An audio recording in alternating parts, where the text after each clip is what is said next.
Here, myself, Dr. Anamika Chowdhury, first year ophthalmology resident from Rio RIMS Ranchi. My topic is clinical and demographic study of ocular trauma due to firecracker injury in a tertiary care center.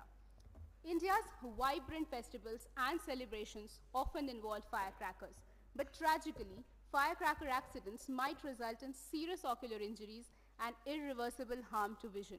From minor epithelial defects to severe globe rupture, firecracker injuries in India span a wide spectrum. This study on firecracker injuries is crucial in shedding light on the impact of these celebratory explosives. The aim of my study is to evaluate the spectrum of ocular injuries, clinical and demographic profile, and management patterns following injuries in patients attending tertiary care center of Jharkhand.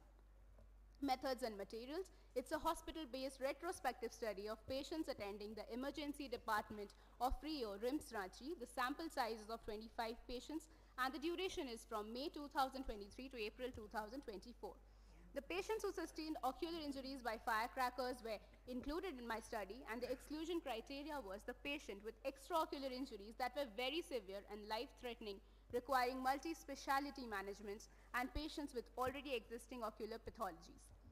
Vision assessment was done using Snell's chart. Detailed ophthalmic examination and fundus examination was done in all cases possible. USG B scan and X-ray was done. Patients with severe injuries were advised admissions and managed either conservatively or surgically. Injured eyes were irrigated with copious amount of normal saline, and particulate matter and soot particles were removed. Patients were prescribed antibiotics, steroid eye drops, tapered after a week, lubricating solution ointment, and cycloplegic eye drops. Surgical intervention was done in cases required. So the results. We saw that the age range of these patients was from 3 to 70 years. And surprisingly, and often which is found in all the studies, that 15 patients were less than 20 years of age. 18 patients were male, whereas 7 patients were female.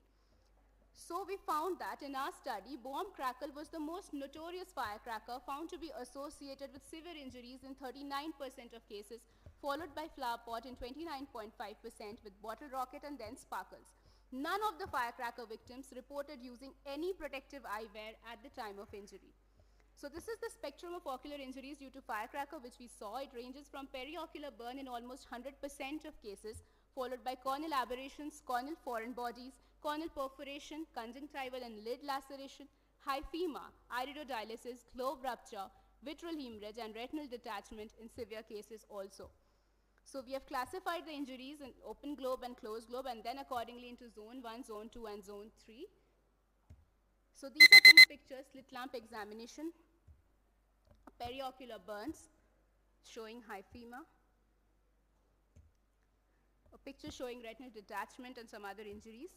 So the surgical interventions were performed. That it included lid repair, corneoscleral tear repair, corneal tear repair, scleral conjunctival repair, AC wash, and evisceration. Later, some patients underwent lid reconstructions for correction of psychiatrical entropion. So this is the visual outcome following injury. We have compared the initial vision and the final vision after treatment. So now I proceed to the discussion part. Injuries to the eye and adnexa constituted about 20% of firecracker injuries. The Cohn et al. Found that 60% of firecracker injuries were sustained by children. Most bottle rockets were of injurious nature, and the devastating visual outcomes were seen in 10% of cases. So, to mitigate ocular injuries, it is essential to develop strategies that focus on standardizing the quality of firecrackers available in the market. Promoting awareness through school-based social and seasonal programs can significantly reduce such injuries. Educating children, parents, and teachers about the risk can also play a significant role. Additionally, leveraging media platforms such as television, mobile devices, social media, or newspapers can contribute to public education on this matter. So I conclude that firecracker injuries lead to physical and mental trauma to the patients. This could be very devastating and can lead to permanent vision loss. So enforcement of legislation and regulation of firecrackers and promoting their safe use via school and media will have a positive impact in the society. These are my references. Thank you so much, everyone. Thank you, Anamika. So, did you do CT scan in any of those globe rupture patients? Yes, sir, we suggested, but not in all the cases. Patients could not afford also, and they were in. So what would be the best investigation for a case where there is a penetrating injury or a globe rupture? Open globe. Open globe rupture, so we can go through an X-ray orbit and see the foreign bodies there or not. And Yeah, but I think the best localizing CT scan, would of be, course.